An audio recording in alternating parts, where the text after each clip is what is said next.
Hey there, all you beautiful Texans. Welcome back to the James Show. It's News Talk 820 WBAP, now on FM at 93.3. Hey, I know. Let's go. Pretty excited.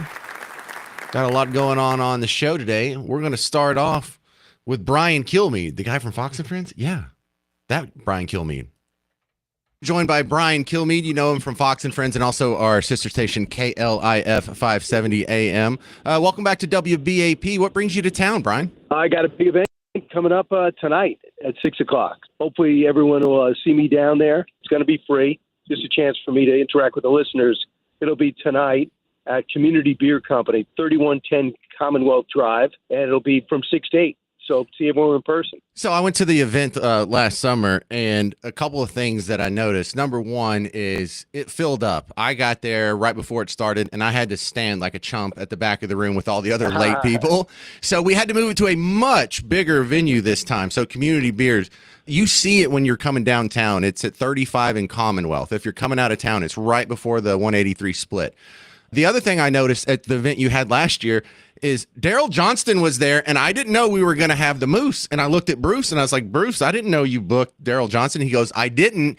He's here because he's friends with Brian. So can you tell me if there's a special guest tonight I need to look out for?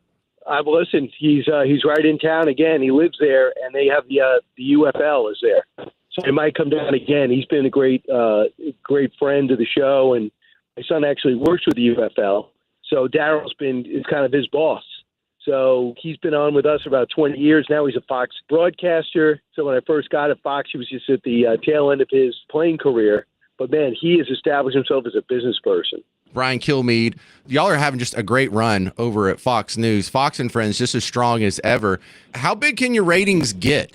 Well, right now it's the highest ratings in the history of the company, And it's and I'm not taking credit for it, but it's been the number one network in cable and streaming since probably 2000, 9/11. So you're talking about all these years, and now we're hitting all-time highs in time in which we're so lucky, a time in which everyone's leaving terrestrial radio, leaving terrestrial network television, leaving cable. People are finding our channel. And I just think it's because a lot has to do with Trump. Because even if Trump gets mad at us, which he does all the time, at least we're fair to him. And you're fair to him. It doesn't mean you have to say everything he does is right. But these networks make a living on Trump being the second coming of Satan. And now that he won again on the popular vote, improved in every state, improved in every minority group, and he came back and put together this great team, they've lost all their credibility. So I think that people come to us not because we're just sitting there saying high five for Trump, but because we're able to go in depth on issues that matter. For example, who cares if you like Trump or not? If you want to bring peace to Europe, it doesn't matter where you stand on Trump. What is the strategy of settling things down in Gaza and getting those hostages out? If you want the latest information, I think people feel as though the only place to go is to us. Well, I've been amused to see how many people who solely because they are anti-Trump will defend government taxpayer money being spent on a global warming coloring book in Liberia. Which, if you're not being sarcastic, they did that. And a musical about DEI in Ireland. Right, it does sound like a joke. Yeah. It does sound like you're being sarcastic. Yeah, the voter confidence in Nepal was another one. It's like, what is that? How do you even measure voter confidence? How do you know if that program's a success even? Well, put it this way. In our business, how many times, I hope it's never, but how many times in your career you find out there's a new program manager and they don't want you there? How many times do you find out the format switched in radio? How many times in other jobs you might have had, you walk in and the manager just doesn't like you? You find out you have 2 weeks' notice. You really feel like you deserve to stay, but they want you to leave. And these are the best workers. Everybody has a story like that. I mean, at CNN, I read about a year ago, they just laid off 200 people. Rachel Maddow, they laid off a bunch of people, Rachel Maddow's staff. I'm sure a lot of them are great, but that's what we deal with in the private sector. And when you have the federal workers have to deal with the same thing, it's the most cruel thing they've ever heard. They've never heard anything like it, justifying that they hired you, justifying your salary. I find it almost comical. So let's talk about what's actually happening in the halls of Congress. We like what's happening in the executive branch, but this spending bill in Congress grows the deficit. I was under the impression we were headed toward a cut in government overall. Well, I think it's going to be, if you read some of this stuff, some of the accounts in the New York Times, Washington Post about the play-by-play of it, they are going into each one of those entitlements. They're not going to touch necessarily how much you or I get paid in Social Security, Medicare, or Medicaid, but they're going to cut. They're going to cut from within without cutting the payments of people. So that's what Trump has promised them. So they're going to come in with the tax cut and tax reform, but at the same time, they also said they're going to cut $2 trillion. And if they don't cut $2 trillion, that comes out of how much the tax cut will be. So that's what got Burchett across the line and Sparks across the line, and didn't get Massey across the line. But a promise that they'll cut those entitlements that are so costly. So it's going to go from theory to reality. And Doge is going to play a huge role in that. Well, I hope it's successful, because one of my dreams is to just see a balanced budget. People complain about inflation, and it doesn't really matter that much what the Federal Reserve does or what tariffs are. If you're adding trillions of new dollars to the monetary supply, you're going to get inflation. Yeah, I think that's a great point, and I think that if they just add to the deficit, I think that would be a huge problem, especially because you're telling the American people it's an emergency, and I thoroughly believe it. That's what Musk told us 2 weeks ago. So I think what they're not taking into account, because they can't yet, the CBO won't look at it, is all that they're cutting right now. He believes what we're seeing now is 55 to 85 billion saved cuts. When we get through the courts, it's going to be a lot more. He thinks it's going to get up to $1 trillion. So we're not, the Republicans and Democrats aren't even acknowledging what Doge is cutting. So that gives me encouragement, because my hope is we're setting up new systems with AI and everything in order to cut the workload, cut the manpower, make it more efficient. So without making people feel as though now I can't go to my doctor. Now now my Social Security is going to take forever. Now all of a sudden things are going to come to you, and they're going to get rid of paying dead people. And those things are going to help balance out. And then we'll get back to growth. I think that'll help. The other thing that's hard to quantify, to put a dollar on, but in the energy district, they believe that this whole the green fever is broken, and we're going to go back to becoming exporters of natural gas again, as well as consumers. And I think that is going to help restructure everything. And what Trump is doing now, and everyone's going crazy on the tariffs, his goal is to bring manufacturing back. And that's going to bring back jobs. Now, that doesn't necessarily fit into an economic spreadsheet, but all these things are going to come together. And that's what I think he's explaining to them. I mean, they have principles that they're doing. Scott Bassett is on my radio show a lot, and everyone, I would say, with his introduction, likely to be the next Treasury Secretary, and everyone would say, who? Well, he was on, and they got it. They have thought this through. They are not winging it. So a lot of the things that they're going to put into play are going to ripple down the line, and I think that's how they've got 215 votes yesterday. All right, we're talking with Brian Kilmeade. You know him from Fox and Friends and our sister station, KLIF. He's on their morning show over there at 9. Brian, here's something I'm concerned about. We haven't seen the Epstein list yet. Are we going to see that? Like, what needs to be reviewed? Just release it. I'm surprised. I don't know who's on it. It's going to be problematic. Among the Republicans are getting upset at Pam Bondi about this and the JFK files. I mean, what could possibly be on there? I mean, how bad can it be? Everything's already been speculated, put into movies. People have come out. I mean, this will start. These things they're fun, but they also bring back trust in government. If you put the right people in, they will expose things, and they will do what they said they did, or what they said they were going to do. So I think the Epstein list will come out. I don't know. I found out Pam Bondi said 2 days ago it's on their desk. Yeah, so why don't you just snap a picture of that with your phone and tweet it to us, because we would like to see. And you're right about restoring trust in government. That's one of the optimistic parts of our colleague Dan Bongino. His show comes on right before mine, and his last show is going to be next Friday because he's going to be deputy director of the FBI. And it's always been my hope that the people who falsified the FISA warrants to spy on Carter Page and thus, Donald Trump's presidential campaign, shouldn't these guys be charged with a crime? Shouldn't they be in jail? I think so. And the thing is, for people who think, well, we heard this already, is this going to be tit for tat? I get in, you get in, I sue this president, I sue this next president. I think the most intriguing thing to emerge that they're going to be followed through is James Comey's role. Was he really sending honeypot women up to lure Trump officials or Trump himself into some type of compromising relationship? They have the names, they have the women, they think Comey's picture's all over it.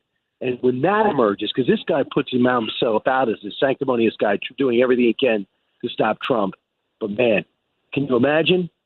This is part of the reason why Trump is gutting the White House press corps, why he is making sure these czars are in place and these people are fired from the so-called deep state interior of all these divisions, because they all turned on him last time. The whole infrastructure, the FBI, the CIA, the highest, they all turned on him. Yet he appointed friendly people, he thought, at the top level. Now, not only is he going with new secretaries, but he's going underneath with deputies and then gutting out the day-to-day workers. And people say, well, that's a little cruel and it's partisan. No, it's called survival. He almost ended up in jail. Now, even though he's not playing the perfect game, everybody who's listening to us right now must realize he was thoroughly targeted. Absolutely. All right, come see him tonight. This is Brian Kilmeade from our sister station, KLIF. He comes on right after Clayton and Sybil at 9 in the mornings on weekdays. And also, of course, you know him from Fox and Friends. But we're going to be at Community Beer tonight. I'll be there. Miss Parker will be there. Clayton and Sybil will be there. Brian Kilmeade will be there. A special surprise guest, I imagine, will be there. It starts at 6 o'clock, goes until 8, but we'll hang out afterwards as well. Thank you very much, Brian Kilmeade. Go get him. Thanks so much. All right, coming up, I'm going to ask you some of the same questions that I just asked Brian. Why do you think Fox News ratings are at an all-time high?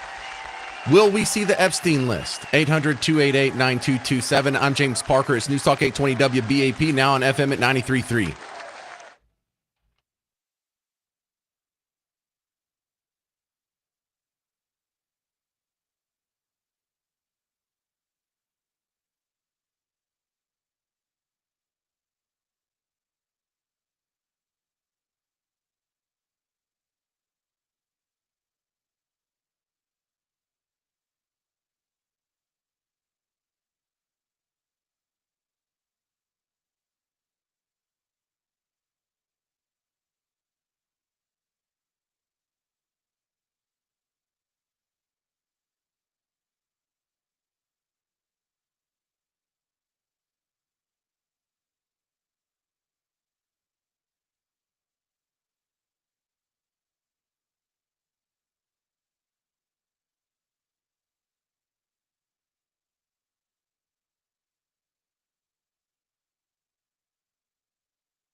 Hey there, welcome to the James Show, News Talk 820 WBAP, now on FM at 93.3. Stick around for the rest of the show. You know, we just talked to Brian Kilmeade from Fox and Friends, the number one cable morning news show from the number one cable network. And I don't mean cable news network, number one cable network for a few years now. And they've got the highest ratings they've ever had over there. We're also going to talk to one of your local congressmen here, congresswoman, if you want to be technical about it. And also, there's a story where it sounds like someone ripped off the Texas lottery. And I was skeptical at first, like, well, you know, what do you mean ripped it off? It's how could you rig it? Well, I looked into it. Actually, Dan Patrick looked into it, and there's some chicanery going on. I'm almost convinced. So if you can't be around for the rest of the show, come back and check out the podcast, the James Show podcast, wherever you already listen to podcasts. I don't know where to find it. Well, listen, even if you're a technophobe and don't know how these magic machines work, if you have an iPhone, scroll through till you see the app that says podcast. That's right. And then you open it and you hit the little magnifying glass and you type in James Show or James Parker or James WBAP. It pops up. But if you already listen to podcasts, if you're on a different app, I don't want to say all the names like Spotify or whatever, just look for it there. I prefer you do the WBAP app. It's absolutely free. It has all the podcasts from our station on it, plus our news feed, plus weather alerts. It's fantastic. You can listen live as well. But I noticed less than a third of you actually use the WBAP app. So we'll just work with whatever you're doing. But I wanted to ask you, I like getting feedback from you over some of the same things that I was just asking Brian Kilmeade about.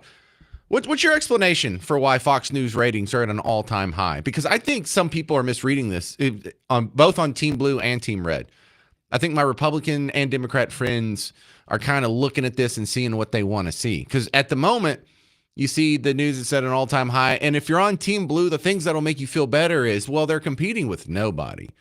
One of the reasons why Fox News does better than CNN and MSNBC and ABC and CBS and NBC and all these other outlets is because they all have the exact same slant and they are fractionalizing the other half of the country that is on Team Blue. If you're on Team Blue, you have 28 channels you can turn to get your preferred news or whatever of the day. And if you're on Team Red, you've got Fox News, kind of Fox Business, and there's some underlings that are kind of bubbling up, but they're not on that same top tier of networks. You know, say what you want about the Newsmax or Real America's Voice or some of these other ones. It's a second tier, and they're on it. So that's one good explanation. On the other hand, I see my Team Red friends making a mistake looking at this because they say, oh, well, Joy Reid got fired, Alex Wagner got fired, Jim Acosta got fired, Lester Holt's going away. Well, they must be noticing the error of their ways and turning a corner. No, that's not either.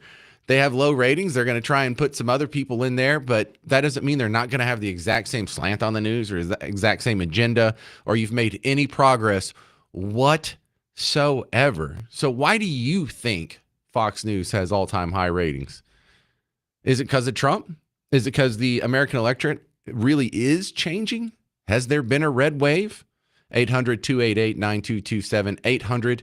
800-288-9227. Coming up next, Spencer McGowan from Net Worth Radio is going to talk about the effects of the economy from the tariff plan, the new spending bill, the tax cuts, all kinds of stuff affecting your wallet. We'll talk about it next on The James Show. News Talk 820 WBAP, now on FM at 93.3.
Hey there, welcome back to the James Show. It's News Talk 820 WBAP, now on FM at 93.3. Come out and see us tonight, Community Beer, with Brian Kilmeade from Fox and Friends and our sister station, KLIF 570 AM. He's going to be out there from 6 to 8, doing a little presentation and then just hanging out casually, socially. I'll be there.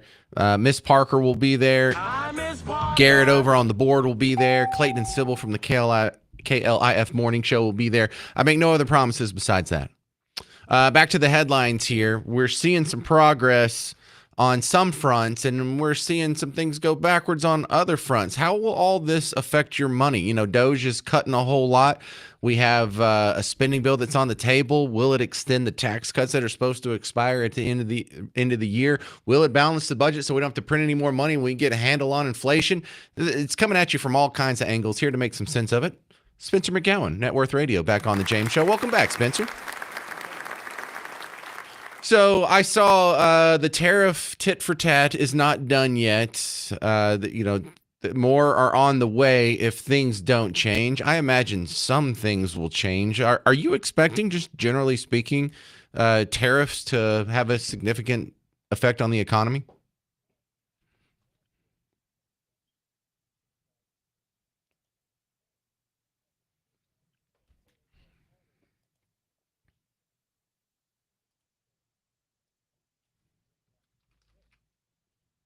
Right?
Okay.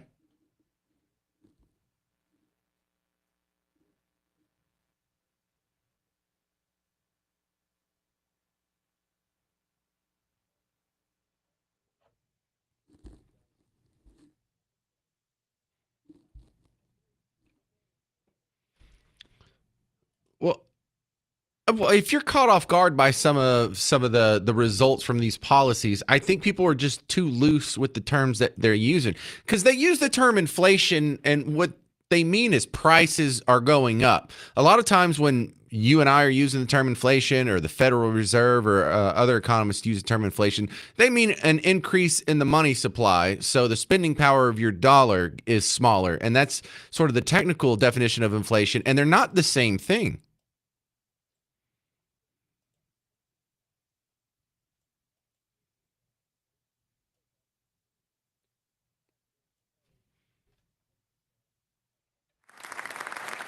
He's a hero on the James Show, Melee. Yes.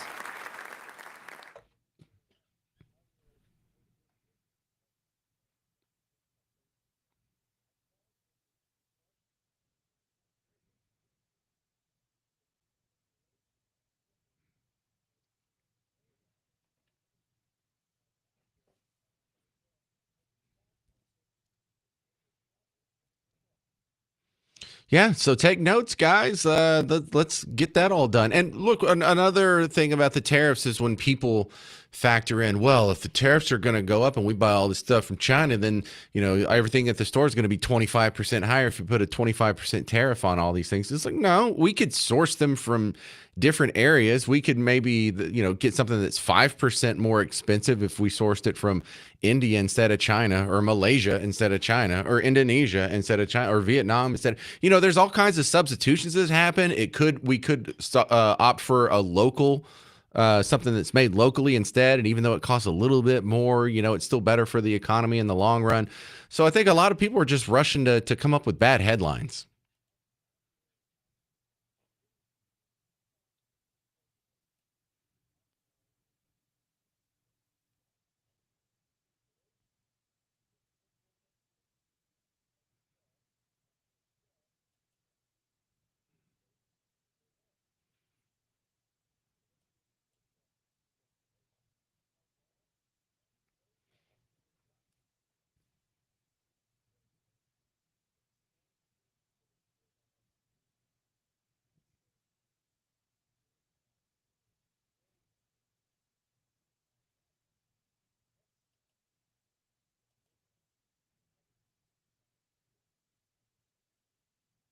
Amen. Well, from your mouth to God's ears, I hope. What are you talking about on Net Worth Radio, Spencer?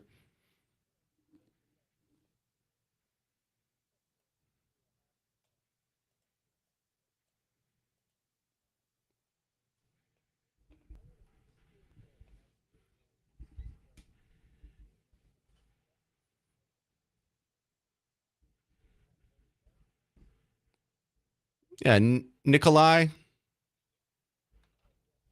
Is it Nikolai or Nicola? All right. Well, don't listen to me.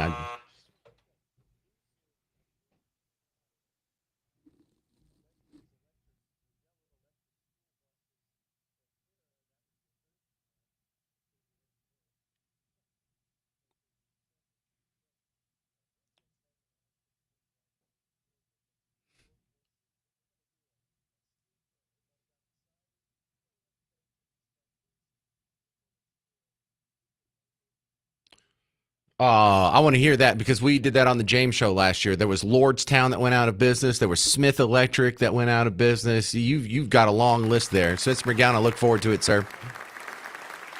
All right, find him on Net Worth Radio, and he's also on our station on the weekends and our sister station KLF.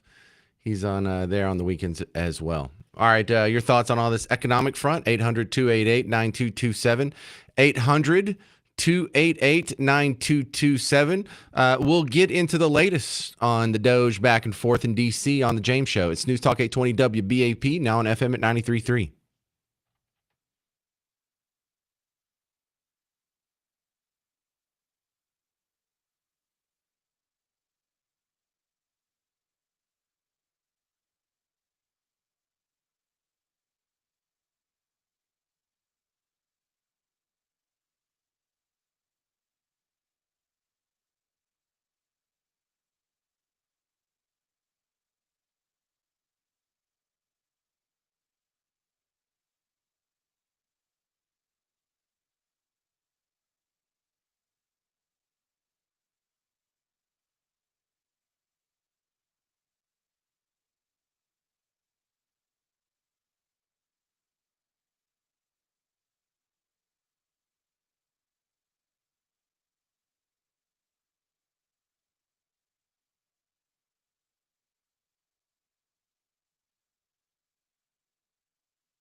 Hey there, welcome to the James Show. News Talk 820 WBAP, now on FM at 93.3. So Doge goes in and they make a whole bunch of recommendations for cuts. Now, some of the stuff that is under the purview of the executive branch can just be paused by the power of the president.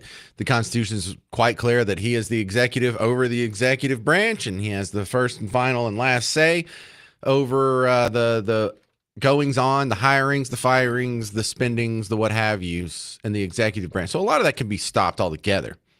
But if you really want to codify it into law and make cuts on some of these other programs that are out of the president's purview, some of that's going to have to be done through legislation.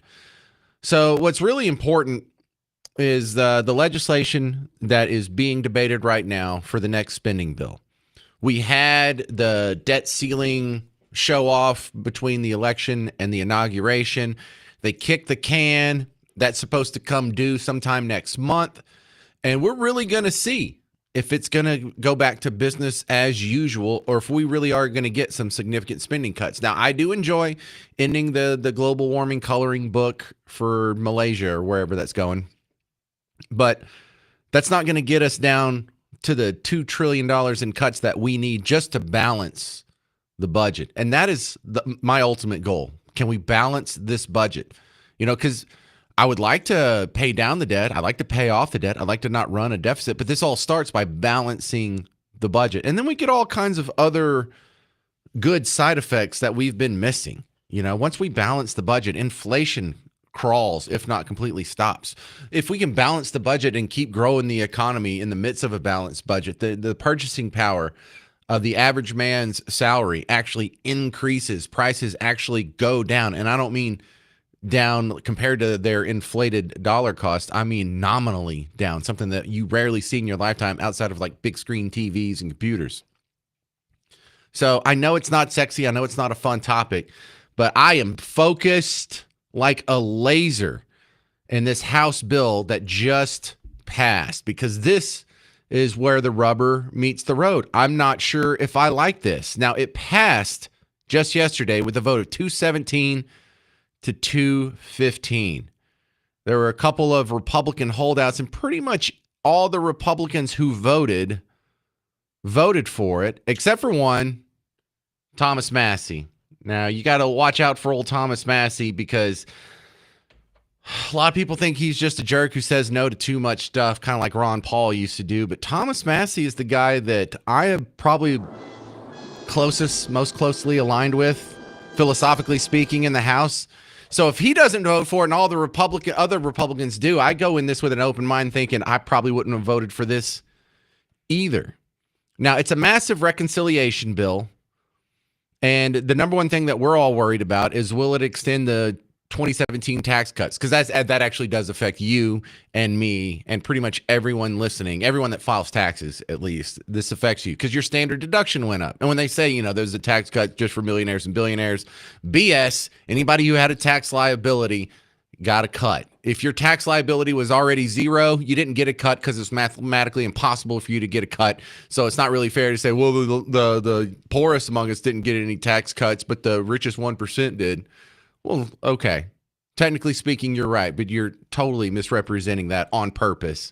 But it does have the extensions in there. Now, they schedule that as a cost. That's going to cost $4.5 trillion over the next decade. Oh, stop it. It doesn't cost me anything if you stop taking money from me. I love how they score that. It's so dishonest. But it would also raise the debt ceiling by $4 trillion over 2 years. That's something that, nope, I'm not down with that. I don't like that. Over the next 10 years, it would add $3 trillion to the federal deficit over 10 years. Over 10 years, $3 trillion to the deficit, not the debt, the deficit. So this is not the cuts you're looking for. This does not put you even on a path to a balanced budget. I realize it's a long shot to say, well, can we get in there and balance the budget in the first year? I get it, that's a long shot, but can you like cut the deficit in half? Can you have us on a path to where it will balance the budget in 2 or 3 or 4 years? No, it doesn't do any of that. And it doesn't rule out the big biggest programs that are going to need cuts if this thing is going to ever balance, and that's Medicare, Medicaid, and Social Security. I know it's not politically popular, and it must not be because Trump said he's ruled out any cuts to Medicare or Social Security or Medicaid or any benefit that actually goes to a person. They'll cut waste, fraud, and abuse out of those systems. They'll quit sending checks and payments to dead people or doctors' offices that don't really exist. But this is not a serious budget. This is super disappointing. And if this passes, this is not going to be a big win for Republicans. This is going to be a big win for big government. I'm not even going to say the Democrats, just for all the bureaucracy and all the people that are banking on the entrenched overspending in D.C. For those of us who are hoping, the price of groceries would at least come to a screeching halt. They're never going to go down. I'm not going to lie to you and tell you that the groceries will ever be what they were in 2020. But can we at least tap the brakes on it? The Republicans aren't serious about it. Democrats never were serious about it. And Democrats, you should be out in the streets cheering this bill because you love government, you love big government, you love all the entitlements. They're all saved in here. So what really are you griping about? You just don't want it to be perceived as a Trump win, even though you guys get to have DC just be a big, powerful Leviathan, as big as it ever was? Super disappointing. 800-288-9227. 800-288-9227. Coming up next, I'm going to talk to a woman that voted on it, probably give her a little bit of a hard time. Representative Beth Van Dyne will be next on The James Show. It's News Talk 820 WBAP, now on FM at 93.3.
Well, hey there, all you beautiful Texans. Welcome back to the James Show. It's News Talk 820 WBAP, now on FM at 93.3. Let's go. All right, one of our favorite congressmen from the area, Beth Van Dyne, coming back on the James Show. Keep it going for Beth Van Dyne. Now, Beth. Yes. Did you vote? Did you vote for the House spending bill yesterday? I did.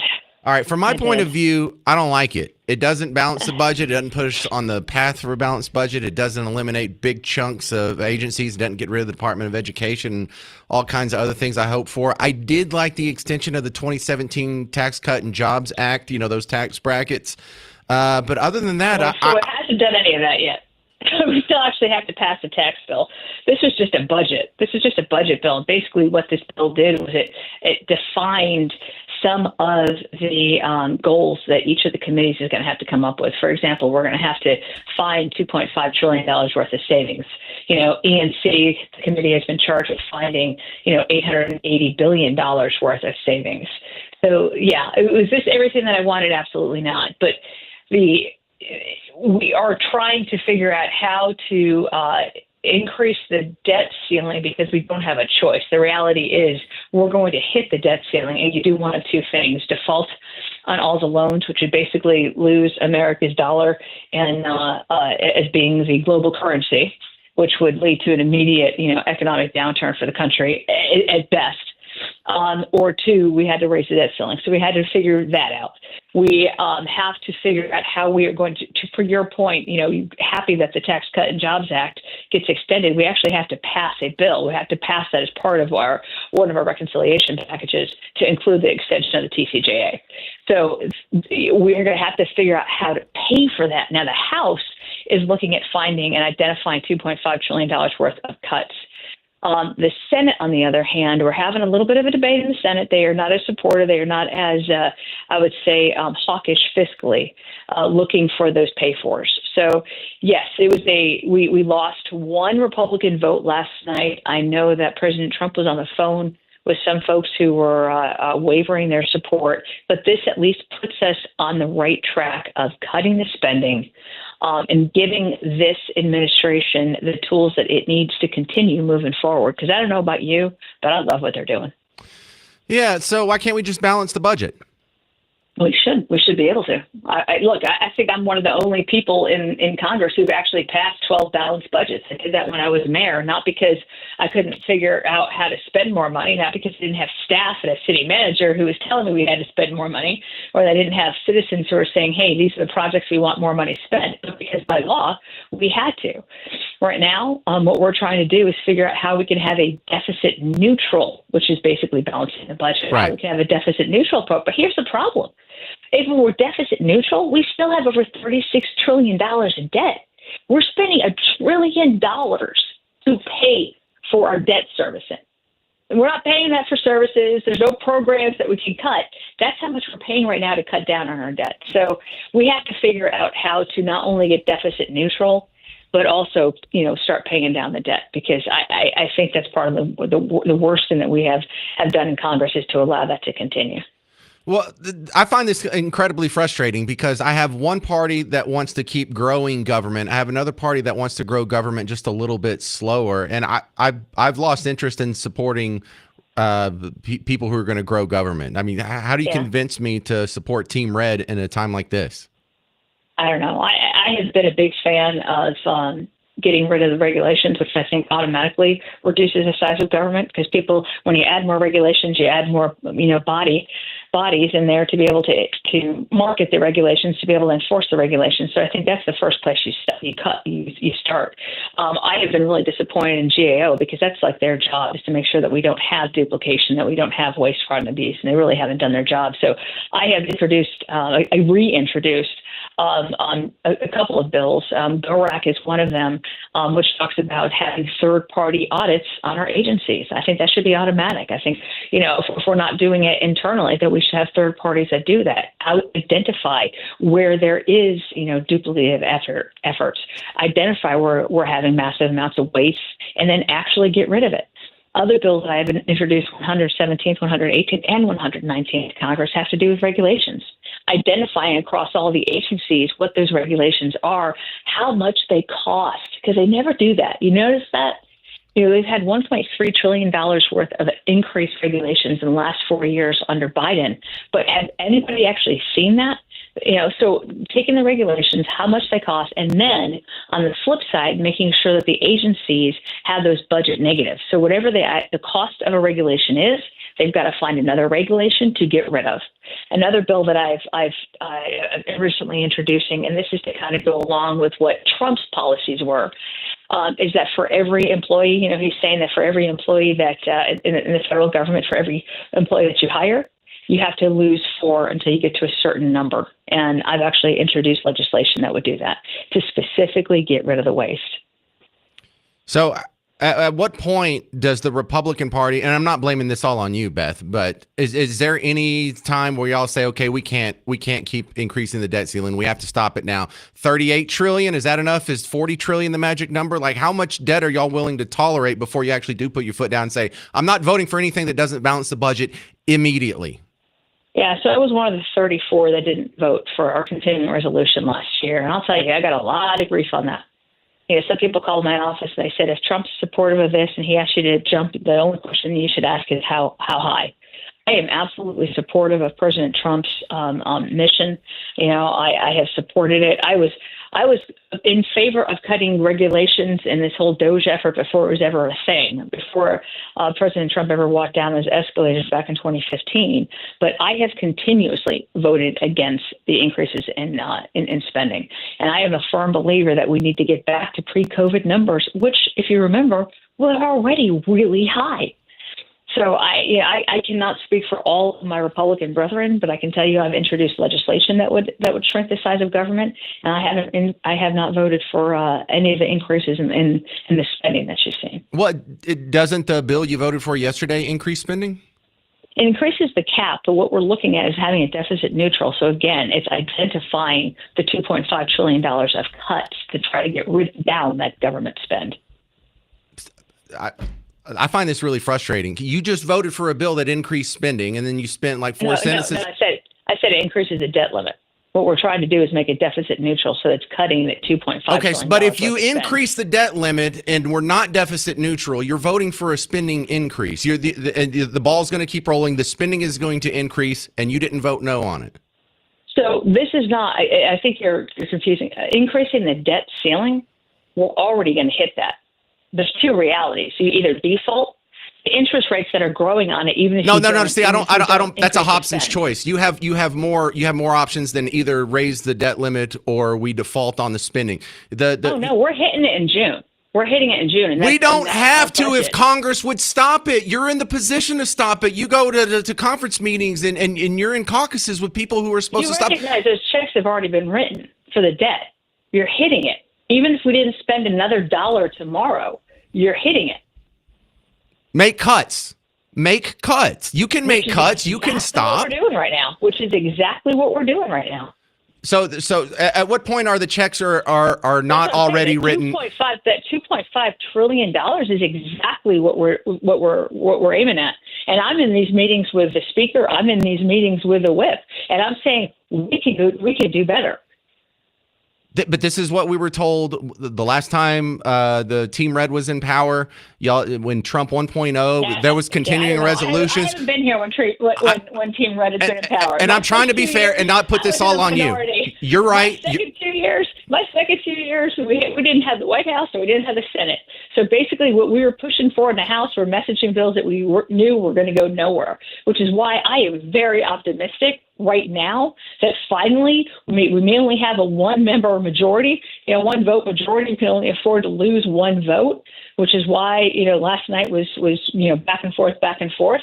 But I'll tell you, this is the first time that I've actually felt optimistic that there is a motivation. You've got the momentum behind you to be able to make these cuts. We had a DOGE press conference yesterday, and you've seen it. You've seen some of these town halls. You've seen some of these complaints by our Democrats and Ways and Means as well, where they're just going after Elon Musk. And I'm like, this is not going to be easy. This is no longer business as usual. People are complaining because he's going too fast. That's because they're so used to the government going so slow. It shouldn't be an excuse. If you had a power change that came into a private corporation and you had new leadership, it would not be a shock to the system that you're having people who are being laid off, that you are having departments that are being reorganized, and that you are having people who have to defend their jobs and explain what they do. You remember Office Space? What is it that you say you do here? That's just standard practice. But all of a sudden you apply it to government and people freak out like we're somehow demeaning federal employees because we're asking them to say what 5 things you did last week. This is a new day. This is talk about this golden age. Look, we have a president who is willing to put his efforts and priorities right now on focusing on shrinking government. We and the Congress need to do the same. And that's why, again, I introduced 3 bills that are going hand in glove with what he is trying to accomplish. See, this is why I'm a registered libertarian. I hear this, and it's not fair to blame this on you, Beth. You're right. You're new. You haven't been there for years, but this is what I've been hearing for 22 years in talk radio. Republicans keep coming in and explaining why they raised the debt limit, why they vote for deficits, why we can't stop it now. The checks are already written. I'm tired of hearing it, and you're not going to win people like me over until someone just balance the budget. It's not impossible. It's not something that can't be done. Oh, the checks are already written from here to kingdom come. I got a big fight with Kevin McCarthy about this because I said the same thing. I was like, I did it because, not because it was a law. I was like, well, it's not the law here. And I'm like, are we not lawmakers? Can we not do that? And his response to me was, yeah, can you bring me 218 votes? I'll tell you, I'm trying. All right. Thank you very much, Beth Van Dyne. I appreciate you being on the James Show. I'm super disappointed with what's going on, and I will be until we get a balanced budget. I refuse to believe it's impossible. Now, let me know how what else I can do because I am all ears and I agree with you. 100%. Propose a balanced budget. If no one else will propose one, I think Thomas Massey has one. You can sign on to his. So right now I'm the RC budget chair, and actually part of that I have signed on to a budget the last 2 on 117th and 118th that I've been on the budget committee that will do just that. So I've already signed on to 2 budgets that would give us a balanced budget. Thank you, Beth Van Dyne on the James Show. Take Got to care. run. All right, your thoughts, 800-288-9227, 800-288-9227. Why do Republicans refuse to balance the budget? What's the point of voting for them if they just come out and vote for deficits and keep it rolling, raising the debt ceiling to another $2 trillion? That's why your groceries are going to go up. Both Team Blue and Team Red are selling you out. I'm James Parker. It's News Talk 820 WBAP, now on FM at 93.3.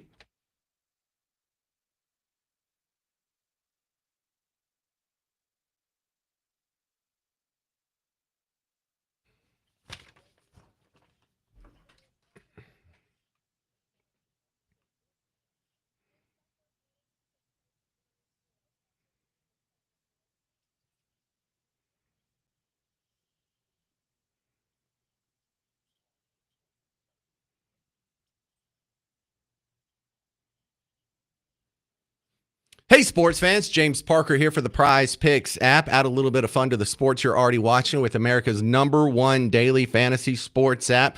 It's totally legal in over 30 states, including Texas. I know it sounds like it's so fun. It should be illegal. It's not. Check it out. Go ahead and download it. Over 10 million users. And it's just as simple as like Paul George has a game tonight against the Knicks.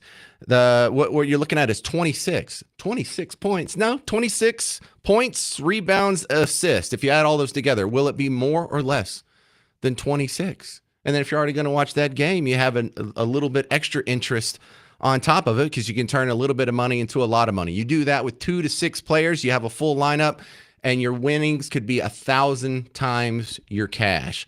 So go download it, check it out, use promo code WBAP, you get $50 in promo cash with your first $5 play.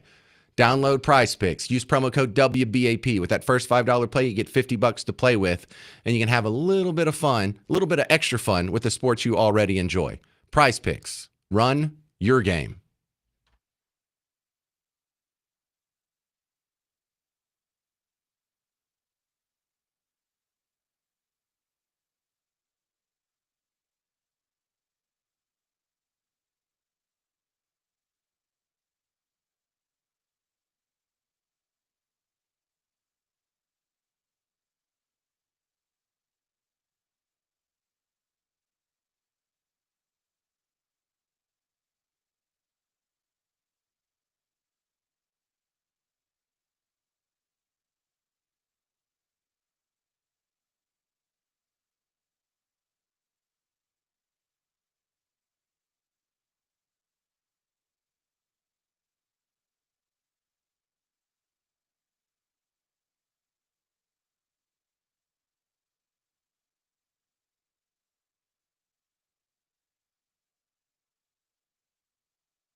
Yeah, I'm getting some hot opinions over here. It's the James Show, News Talk 820 WBAP, now on FM at 93.3. And listen, whenever I talk about Republicans disappointing me, I'm usually talking about capital R Republicans, and either in D.C. or Austin. They are both just screwing us so hard right now, and I'm tired of it. Look, I don't get mad at Democrats, big D or little d. I really don't. You guys love government. You want to grow government. You're open and honest about it. You're like, I think we should expand Medicare and Medicaid. I think we should expand Social Security. Fine. Those voters don't complain about the Democrat Party. They've done an excellent job growing government every day of your entire life. And so what we have now in the reality is one party that wants to grow government at breakneck speed, and one party that just wants to grow government with their pedal only halfway down on the gas. We don't have a party that wants to stop the growth of government or, my God, even reduce the size of government. So this is such a political farce that we're all participating in. And again, I am not bagging on you if you're a Republican, little r Republican. I just don't understand how you guys can stand to go out and vote for the capital R Republicans anymore. Even in the age of Doge, even after the landslide, even after they shot at your presidential candidate, you're not holding your people to the fire. You're letting the people just go out there, and everyone but Thomas Massey can vote for an increase in the debt limit. And $2.5 trillion more is going to be put on the backs of your kids and grandkids. And $2.5 trillion more is going to be printed and added to the money supply and make the cost of your groceries go up. How many more pay cuts do you have to have before you force the Republican Party to tap the brakes in either DC or Austin? How much can y'all put up with? It seems to be infinity. And again, I don't want to act like I'm all mad at Beth Van Dyne. Beth Van Dyne is just the avatar for Republicans that I've been talking to for 20 years who have constantly told me, well, we'll get them next time, James, or this puts us on the path, or we can't do anything about it now, or the checks are already written, or this has already been spent, or, this puts us on. No more excuses. How much is enough? At what point do you say, well, no matter what happens, we're not raising the debt ceiling? Let me squeeze in a call here, Garrett. Cameron, Fort Worth, you're on the James Show. What do you think? Hey, James. Just a quick thought on the checks already being in the mail. The checks have already been in the mail since 1937 when the Social Security Administration was created. We've got these unfunded liabilities that we're always going to be butting up against the debt ceiling because we can't stop that. Medicare, Medicaid, we've got to reform these, and there's no political will to reform them. So, yeah, we can be mad at the Republicans, but Republicans talked about reforming them in 2006 with privatization of Social Security, and they got their butts whipped. They're a scalded dog now. And then so what that, well, look, the media is going to whip them no matter what they do. The problem, I think, is us out here.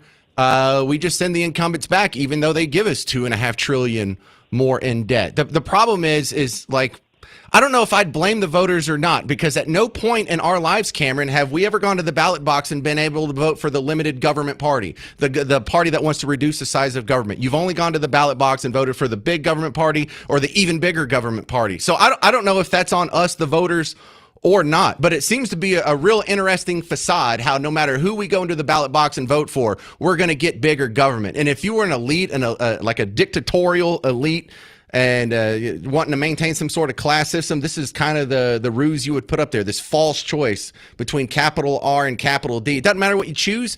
No matter what, you just get more debt, you just get more inflation, you get more government. That's not right, and that's not democracy. People are going to save our democracy. Well, we don't have one. 800-288-9227. Let's go check in with the border next on the James Show. It's News Talk 820 WBAP, now on FM at 93.3.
Thank you, Homer.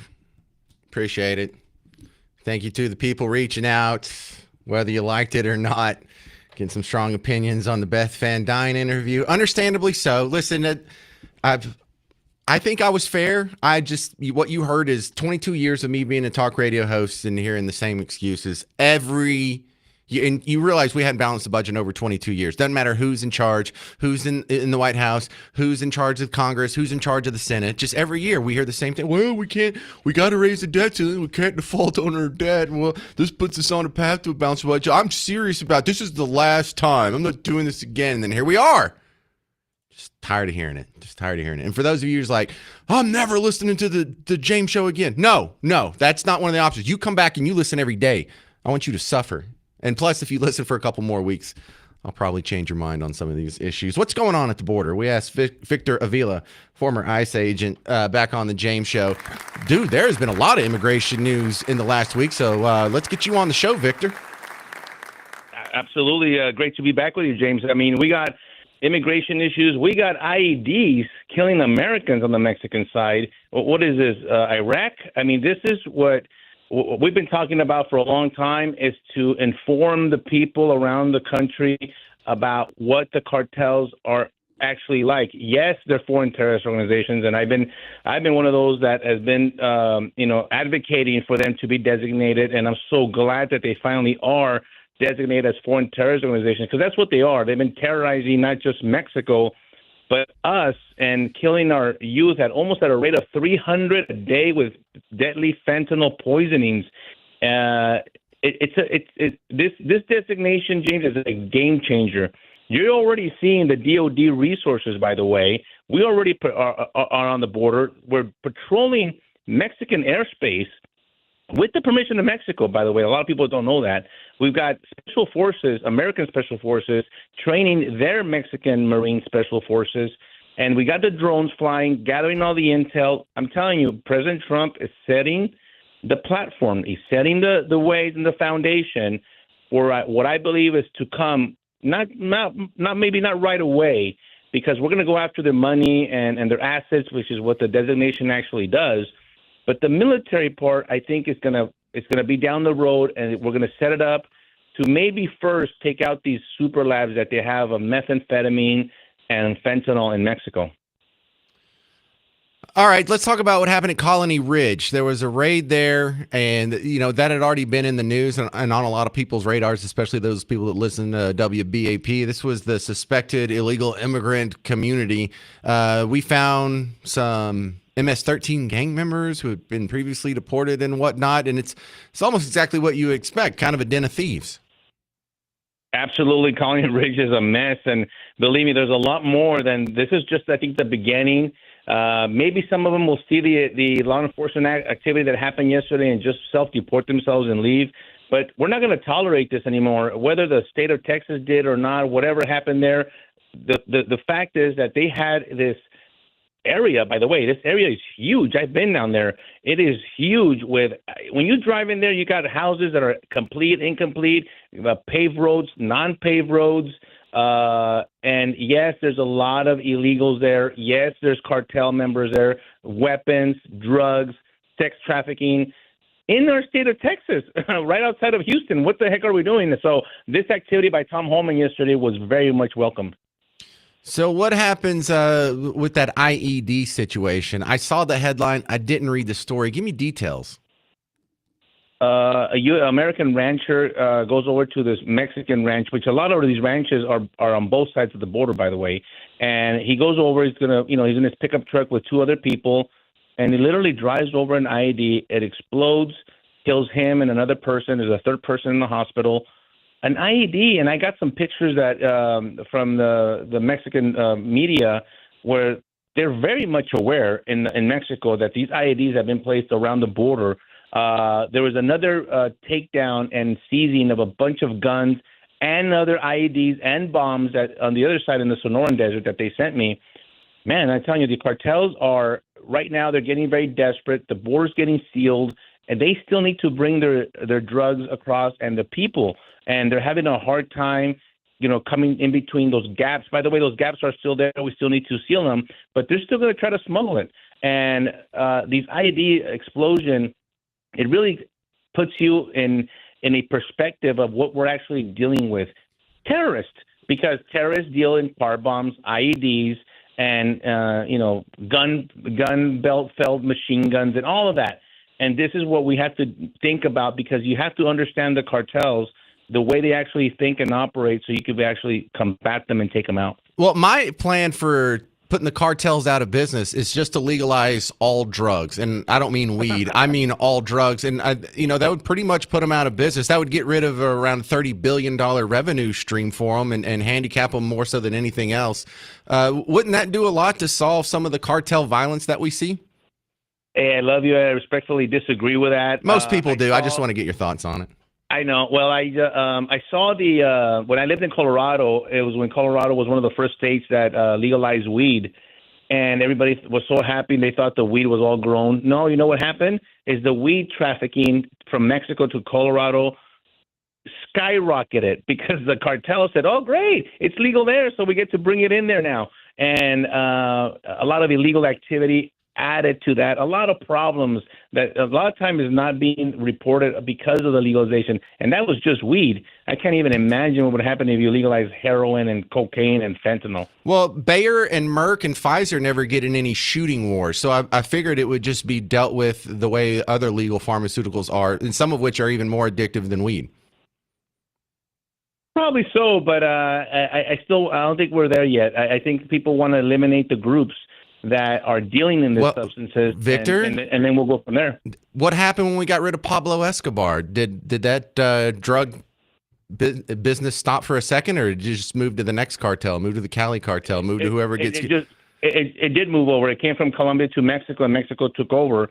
And this is where I think we're at a different place. Even when I was a special agent active, this is very different times. You're going to see unprecedented action, I believe, that you have never seen before, because I think now we're definitely not going to tolerate this movement of the death of fentanyl and everything that's happening around, especially the crime. Okay, the crime associated with that. Sorry, we're just running out of time. I just want to put that in the back of your head, because we can go ahead and step up our game against the cartels. We can start drone bombing them. We can start shooting them. We can drop in special forces. But tomorrow, it doesn't matter who you kill out of the cartels, Hunter Biden is still going to want another bag of cocaine, and someone's going to get it to him.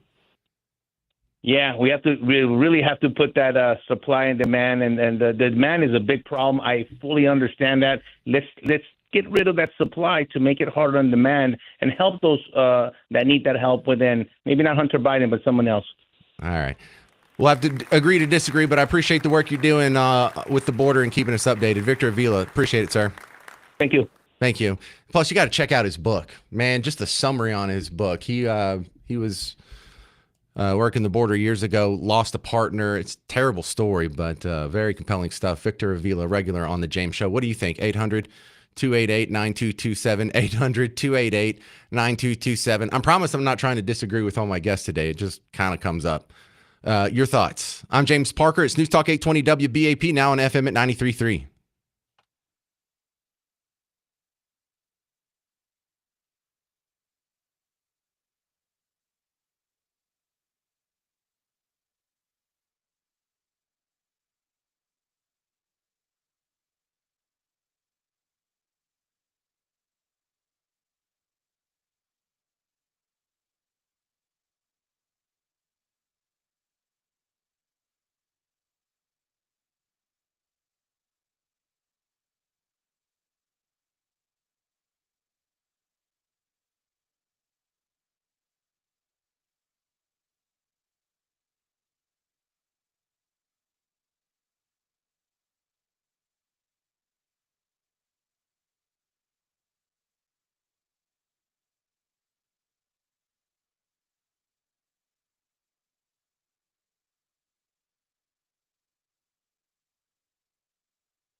Hey there, welcome to the James Show. News Talk 820 WBAP, now on FM at 93.3.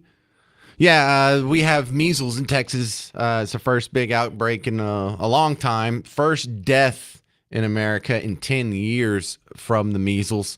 And then you probably heard on our bottom of the hour news report, there's one here in our area. Now, it's not connected to the bigger outbreak that's happening out in West Texas, but we'll cover that in the next hour. I have Dr. Fahmy Farah coming up after the news break in about 15 minutes to talk about that. But, I have some different angles on that I really think you'll be interested in. I wanted to stop down in the Doge discussion here. By the way, if you want to join the show, 800-288-9227. And Elon Musk was asked, why are you such a crusader for Doge? What made you this passionate? You used to not be this political. You used to be all focused on PayPal and SpaceX and Tesla and your boring company. But here you are. It seems like your prime directive in life is to reduce the size of government. And a lot of this comes from just being a business owner.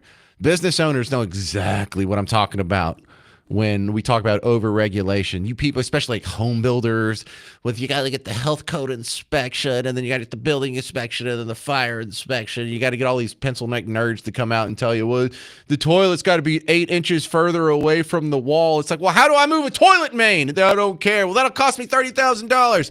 Well, you still have to do it, or you don't have my permission to open a handicap stall. So I've heard the frustration ad nauseum for business owners, especially you guys in construction. But Elon had a different situation. Whenever those giant SpaceX rockets go up, they come down and they're reusable. So sometimes he made this new thing where they can get caught by these big old mechanized arms when they're falling out of the sky. But the standard procedure is there's a giant barge, which is self-driving. There's not a human being on it, but it's just like this remote control autonomous barge goes out into the middle of the ocean, and the rocket lands on a barge in the ocean. And so with that, their overlap with using the ocean caused some regulation questions that the regulators hadn't had to deal with before. And you could tell they were just making it up as they go along. Listen to this. SpaceX had to do the study to see if Starship would hit a shark. And I'm like, it's a big ocean, there's a lot of sharks. It's not impossible, but it's very unlikely. We said, okay, fine, we'll do the analysis. And then, well, can you give us the shark data? They're like, no, we can't give you the shark data. We're like, okay, well, then we're in a bit of a quandary. How do we solve this shark probability issue? And they said, well, we could give it to our Western division, but we don't trust them. And I'm like, am I in a comedy sketch here? So eventually, I think we got the data, and we could run the analysis to say, like, yeah, the sharks are going to be fine. But they wouldn't let us proceed with launch until we did this crazy shark data, and then we thought, okay, now we're done. And they said, but what about whales? I'm like, when you look at a picture of the Pacific, what percentage of the surface area of the Pacific do you see as whale? Because I look at a picture, I don't see any. It's like, you can't. Where's the whale?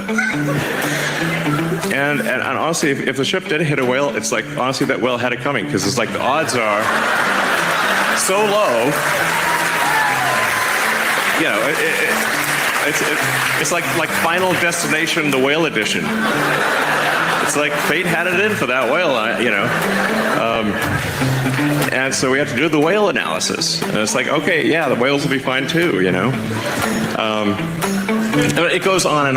And then there's like, well, what if the rocket goes underwater, then explodes, and then the whales have hearing damage? Like, this is real. This is actually, and we're like, look, if we could make a rocket go underwater and be a submarine, that would be like a feat of physics we could not accomplish, okay? This is not how it works. So anyway, just one like crazy thing after another, where so this is why I'm really feeling the pain of the overregulation. All right, that was Elon Musk on where he got his motivation to deregulate so bad from. That kind of spells it out for me. Coming up next, Dr. Fahmy Farah is going to talk about the measles outbreak in Texas. Are your kids at risk? Are you at risk? Find out next on The James Show. News Talk 820 WBAP, now on FM at 93.3.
Well, hey there, all you beautiful Texans. Welcome back to the James Show. It's News Talk 820 WBAP, now on FM at 93.3. We have the rare measles outbreak in Texas. It started out over in West Texas. A handful of people are coming down with it. And then we have a report of one guy over in Rockwall County. So this is kind of in our backyard now. How do we keep ourselves safe?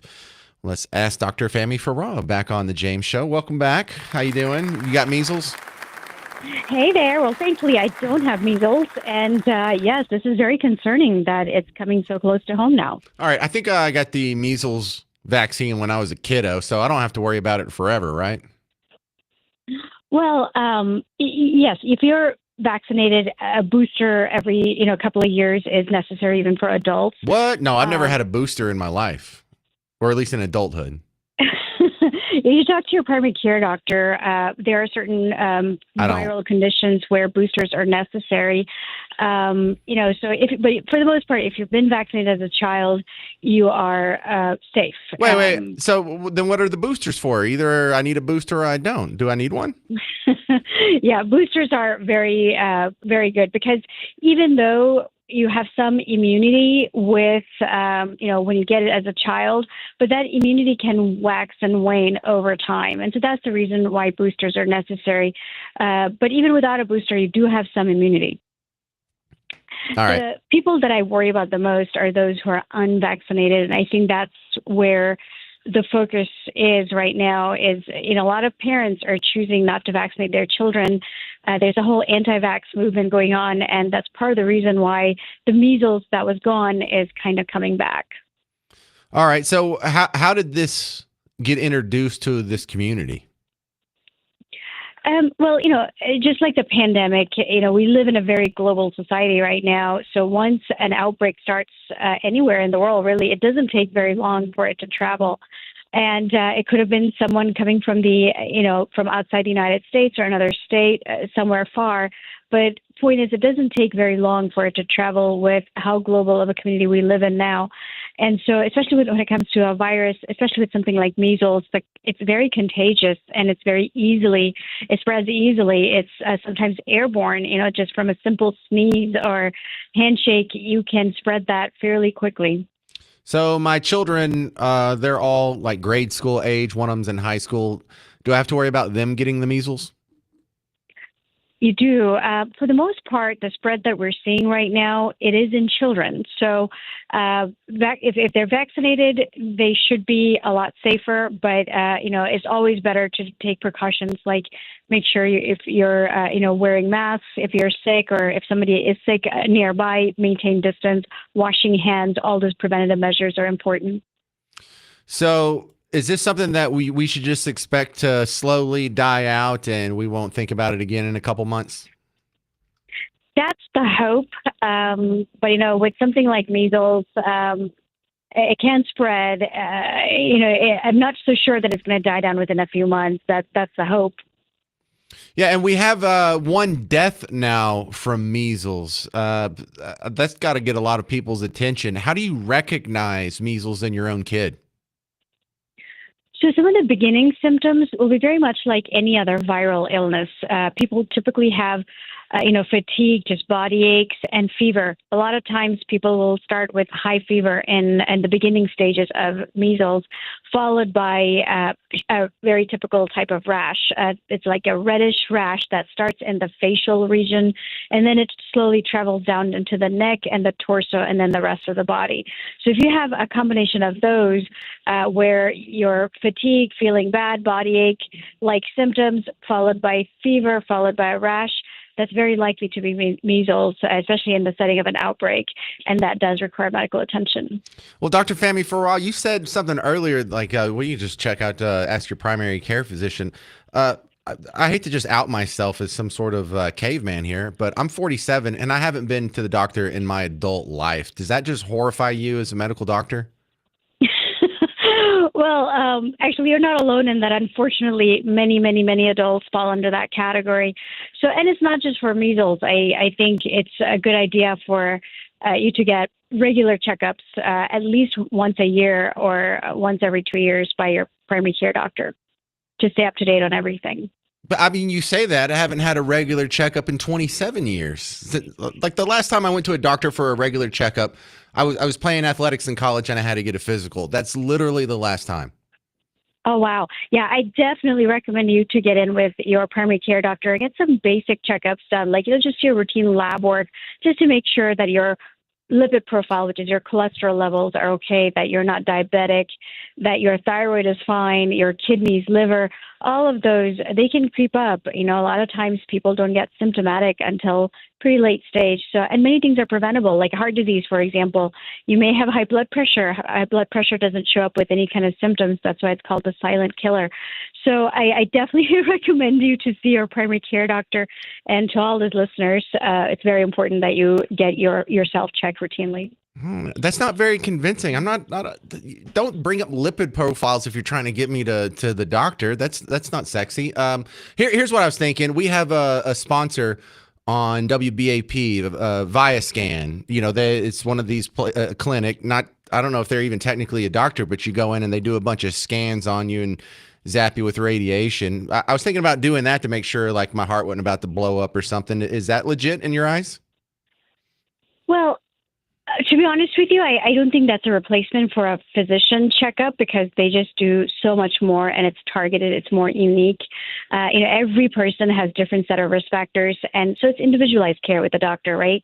Whereas a scan, it's sure, like if you're not going to if you're really opposed to seeing a doctor, that's at least something. It's going to find some things, hopefully, but it's not a replacement for getting your health checkup by your physician. Well, I don't want to sound like I'm anti-doctor. I'm not opposed to seeing a doctor. I haven't been persuaded to see a doctor. How about that? Where can we find your work, though, if we want to get checked out? Well, you can find me on www.drfamifarah.com. Also at Bentley Heart. My phone number for the office is 817-720-5185. And we now have 3 clinics. We have one in Fort Worth, one in Dallas, and one in Argyle, all reachable with the same phone number. Wait, how close is your one in Dallas? Because we're downtown. I would say within 15, 20-minute drive. Oh, that's not bad. Which one do you usually go to? I'm at all of them. Oh, you just rotate between them? Yeah, it's never easy. I do, yes. My main one is Fort Worth, but yeah, I rotate between the 3. Dr. Fahmi Farah, thank you very much for tolerating my medical ignorance. Well, no, you're actually reaching out to many, and I appreciate that. Thanks again. All right, there she is. And that's Fahmi with an H, Fahmi, and then Farah is Farah. All right, you're going to hear my strong opinions on this measles outbreak, and it's going to come from an angle I don't think you quite expect. But are you worried about getting measles? Are you going to go get a booster? Or are you an anti-vaxxer? What do you think about all this? Why do you think this is happening? 800-288-9227. I'm James Parker. It's News Talk 820 WBAP, now on FM at 93.3.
James Parker here for Home Marketing Services with Bob Lavelle. Bob Lavelle, the man who very well may have put more people in a new home than any other person in DFW history. Do y'all keep stats on that? Do you have like the back of the baseball card we could check? Because if you're not the number one guy, you've got to be in the top 5. At this point, I know that we have helped over 18,000 families. get out of the rent race. So, yeah, we quit counting after that, and it's like, no, 18,001, 2. All right. So I saw a headline this morning, thought of you. Housing inventory is up in North Texas. More houses are on the market. Is that a good thing or a bad thing for people trying to get into a house? In my personal opinion, I think it's a good thing because back in school, you remember about supply and demand. There's a lot of supply out there. What that means is prices go down.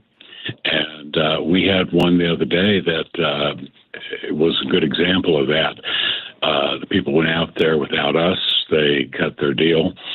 Thought they'd get a backup because their aunt told them you really should check this other source. We called, same builder, and we got them an extra $30,000 off. So they're not going to just volunteer it, but the bottom line is when there's a lot of inventory, prices go down. When there's a shortage, prices are going to go up. Right now, you're right, it's the perfect time to do it, but before you do that, what should you do?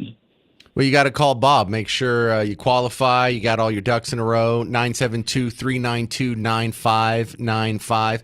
972-392-9595. You go to blessyourheart.com, or the secret phone number, Bob, is what? 972-392-9595. Now, that goes directly to me, or just go to our website. blessyourheart.com. All right. Thanks, Bob. Thank you, James. Have a good one.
Hey there, welcome to the James Show, News Talk 820 WBAP, now on FM at 93.3. We now have 124 reported cases of measles in Texas. Now, most of that is centered around one community in West Texas. We do have a local case here. Rockwall County was reported. And I know you think that, this is going to turn into a vax debate. This is not going to turn into a vax debate. I'm not going to change anyone's mind on here because I have very smart people on both sides that say, of course, vaccines work. Of course, vaccines don't work. Well, the people that get the measles vaccine don't get measles. Well, the incidence of measles had already dropped to almost zero before the vaccine even came out. Well, the vaccine keeps them from getting it. No, hygiene keeps them from getting it. I'm not doing that. We're not solving that. I'm taking a different angle on this one. Part of this is the reporting. Like, do you know who the Krasenstein brothers are? They're big influencers on Twitter/X. But he says, Brian says, there are now 124 reported cases of anti-vaxxer fueled measles in Texas. Stop being stupid and putting your kids in danger. Now, I want to let's take a screenshot of this here and save it. Because the reporting on this, I find super interesting. Can we go back? Can we just go back all the way in time? Just go back all the way to last year. Here's a report in the AP. This is from March 13th, 2024. So almost exactly 1 year ago, when 60 people living in a Chicago shelter got measles. 60 people? Oh, that's a pretty big outbreak. You think that would make national news? Why wasn't that headline being shopped around? I know we were kind of busy with the presidential election and Joe Biden cognitive decline and all the fun stuff happening there, but what's the deal? Why didn't we hear about this? Because it was at a shelter for illegal immigrants. That's why.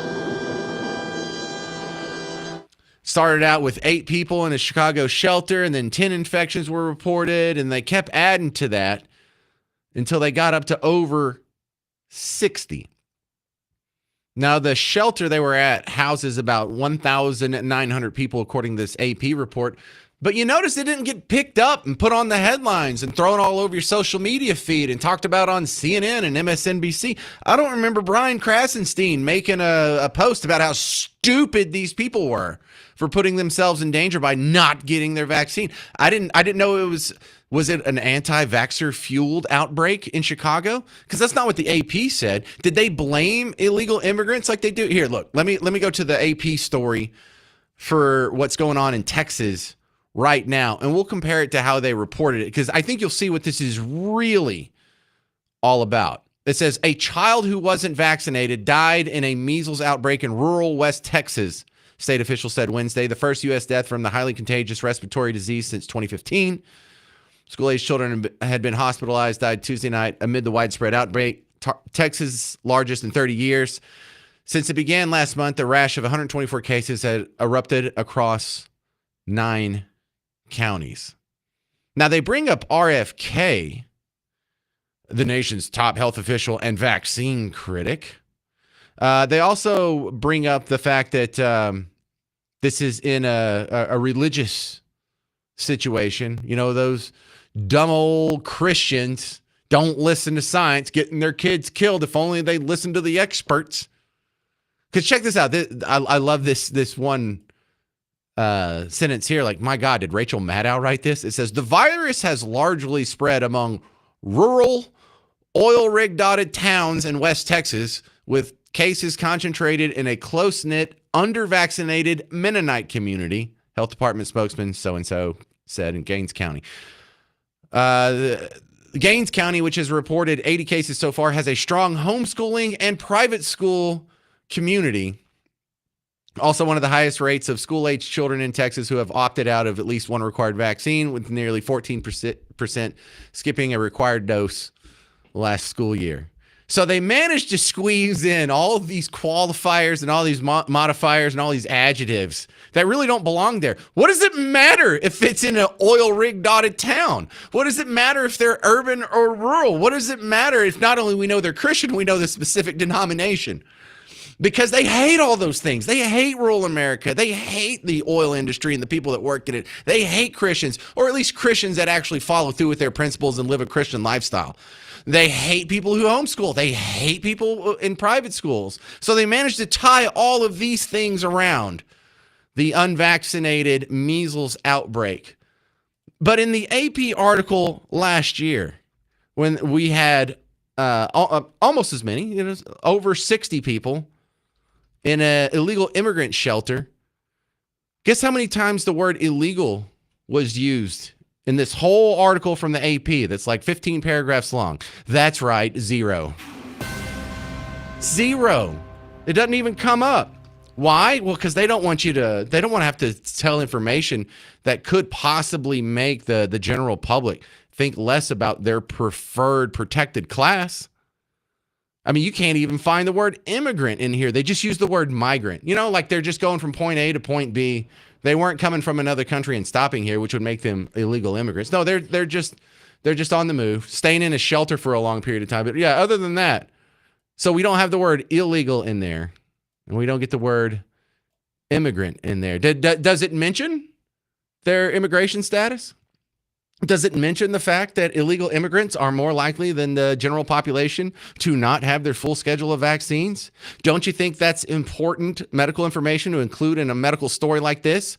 Or don't you at least recognize it was so important that they had to report it in the Texas case, but not in the Chicago illegal immigrant shelter case?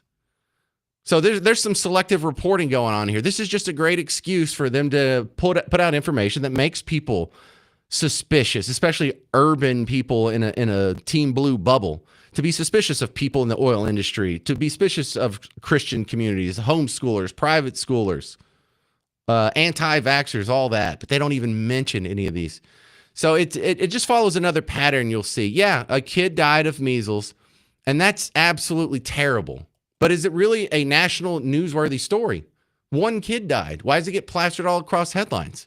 Here's the other question. Have you ever seen the national headline? Have you ever even seen it in the Dallas Morning News about the girl who died from the botched abortion?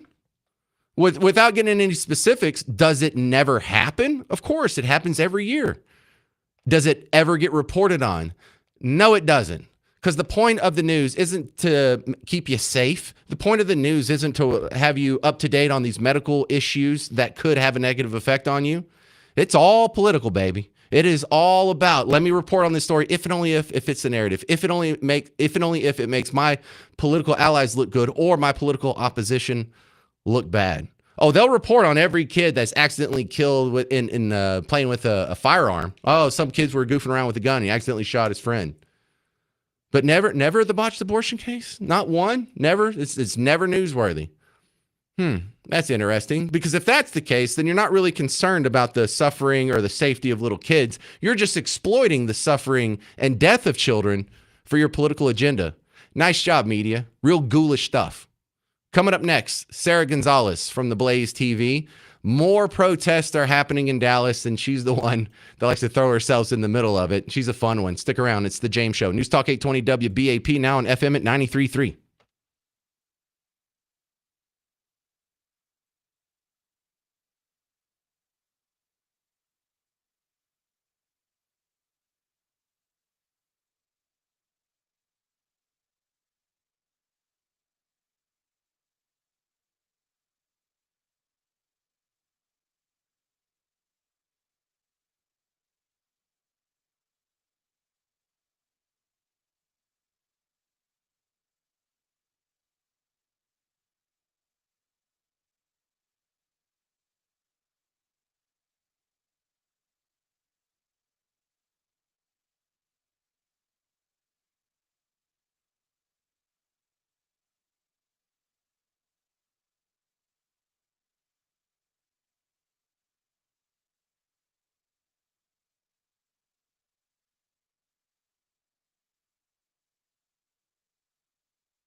Well, hey there. Welcome back to the James Show. News Talk 820 WBAP, now on FM at 93.3.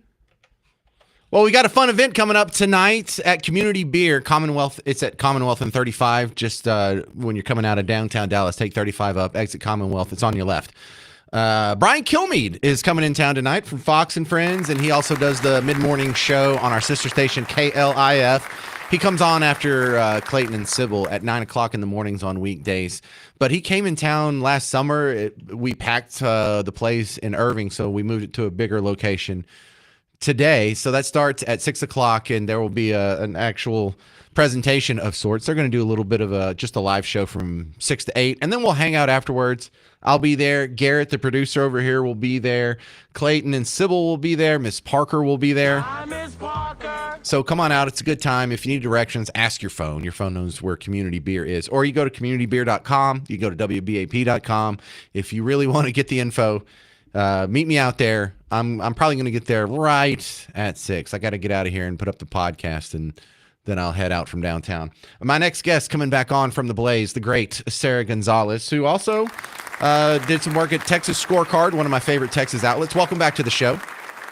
Thank you. Thanks for having me. Wow, I appreciate the applause. Well, apparently the studio audience is a big fan of your work. I think of you and who's the other guy? Tony Ortiz from Current Revolt. You guys like actually go out in the crowd during these protests and bring back some of the good viral video audio. Is that getting old yet? Because I'm still seeing like flyers and notices. I signed up for a couple of groups, and there's more protests to come. Are you going to keep visiting these guys? Oh, 1,000%. I'm going to keep visiting them until they get deported is what I'm going to do. God, that's so fun. Yeah, I mean, it's a treasure trove of, people who are either here illegally or here to explain to you why they support people who are here illegally. And I mean, why not document this while it lasts, right? They get so mad at you, and they don't have an argument on their side because you're just saying, go home, just go home, get out of here, go home. I can't wait for you to leave.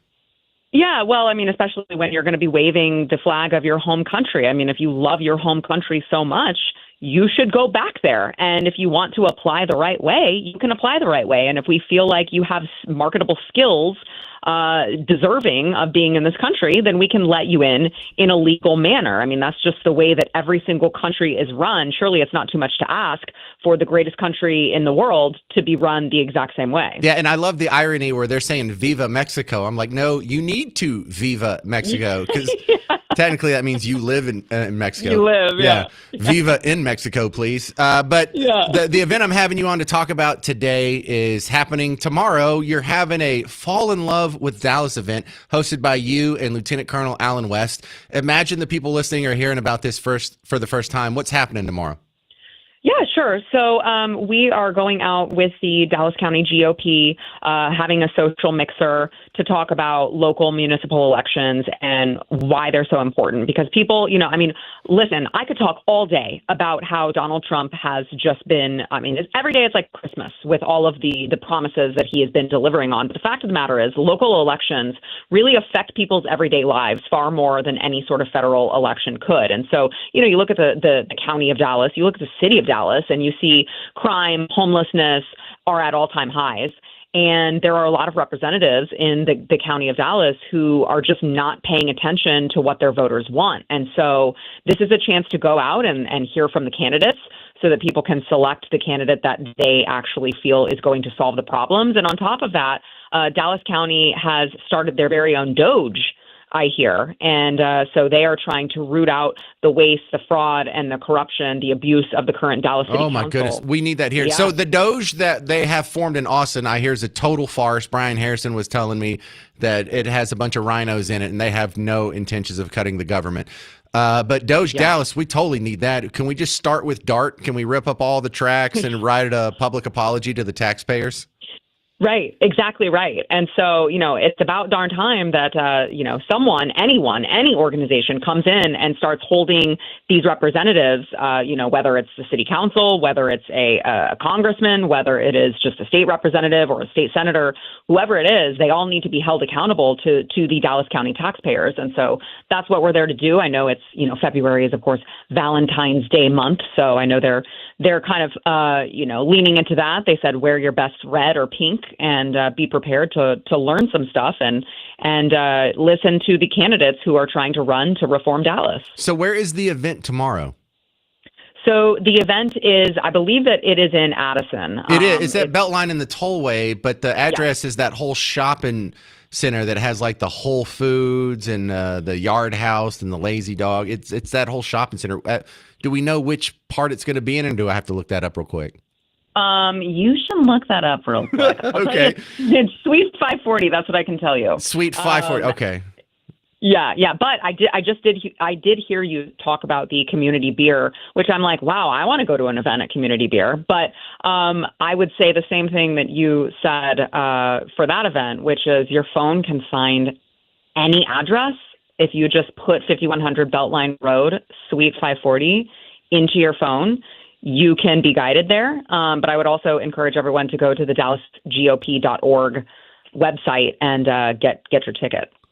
All right. So you got that going on. You still got the show going on, The Blaze Unfiltered. How's that going? It's great. It's great. And hey, listen, just like I said, there's no shortage of things to talk about because President Trump is making every day like Christmas. Every day. I'm going on vacation next week for an entire week, and I'm like, I can't miss a whole week. Imagine how much I'm going to miss if I'm disconnected from everything that President Trump is doing. So, we're delivering all of the wins and talking about them, and every day we just wake up with more wins. It's great to see. It's refreshing. Glenn Beck is someone that was on all of our radars because he, was on the radio and then on Fox News, and but his Blaze has just slowly been accumulating a pretty impressive corral of talent. They added Allie Beth Stuckey, Jason Whitlock, you're in there, primetime Alex Stein, who's another local guy you hear on the James Show. Y'all got a lot going on over there, a lot bigger than I remember. I appreciate that, and I will just shameless plug here. I will also say it was so incredible to wake up this morning and see the news that we are the new media. Blaze TV, Blaze Media is the new media at the White House press pool today during the cabinet meeting. Oh, I didn't hear that. Breaking news. Yeah, fantastic. So we had a Blaze correspondent on the ground asking the questions, and there's an exchange between him, Chris Bedford, and Elon Musk as well. Okay, listen, we're friends and I like him, but don't send Alex to do that. That's not an Alex Stein job at all. He would clown the whole endeavor. All right. Thank you very much. Sarah Gonzalez from The Blaze. I appreciate you being on the James Show. You can find her at the event tomorrow with Lieutenant Colonel Alan West, Beltline in Montfort, Suite 540. I wish we had better details, but God, we're just too lazy to look it up. So you're going to have to do it yourself. Thank you, Sarah. Thank you. All right. Coming up next, someone ripped off the lottery. Did you know that? Someone cheated the Texas lottery. Part of me is impressed. Mathematically speaking, you knew this was possible, but how did they pull it off? You'll find out next on the James Show. News Talk 820 WBAP, now on FM at 93.3.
So when you're looking for someone who may have rigged the lottery, it's going to show itself in a couple of interesting ways. One way it'll show itself is the person who won the ticket shares the address with the machine that sold the ticket. What are the odds that some honest store owner, some guy who just happens to sell lottery tickets out of his store, also happens to fill out the 1 in 52 million chance or whatever it is to win the lottery?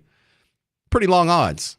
So Dan Patrick went to check it out. He's a lieutenant governor of Texas and has been for like a decade now. But he was in broadcasting before that. He was on the radio. He was on TV. So he went out and he did a little TV investigation at this location. And it's kind of cool. It's kind of adorable to see your politician have the skill set to do sort of like an investigative journalism situation. So here's Dan Patrick. He first goes into the store. It's not a regular store. They sell, looks like board games. And it doesn't look like a very busy store. When he walked in, there wasn't anyone at the counter. So it kind of looks like a front. It looks like a bodega, right? And so he talks to the guy at the desk, and the guy at the desk doesn't know anything. So he's like, listen, I'm going to need to talk to a lawyer. So he talks to the lawyer, and this is where it starts to get good. This is your Lieutenant Governor, Dan Patrick. I'm running out of time here, aren't I? I did talk to one of the attorneys. Winners Corner is a licensed retailer by the Lottery Commission, and Jack Pocket, who was my client, is the courier service, and they take the orders. Yeah, so that all sounds shady, but needless to say, he went into the back room and there were a whole bunch of machines there, and that doesn't mean that they're guilty, but this is exactly what it would look like if you were coming up with a setup to steal the lottery. And I think this happened. I think someone scammed the Texas lottery. I'll pick this up on tomorrow's show. This is the first thing I'll do tomorrow is the lottery scam. Deal? Deal. All right, come back. In the meantime, there's a podcast I'm about to put up, and you can come and hang out with us tonight with Brian Kilmeade at Community Beer, 6 to 8. It's over here in Dallas. Look at your phone knows, communitybeer.com. I'm James Parker. This has been The James Show, News Talk 820 WBAP, now on FM at 93.3.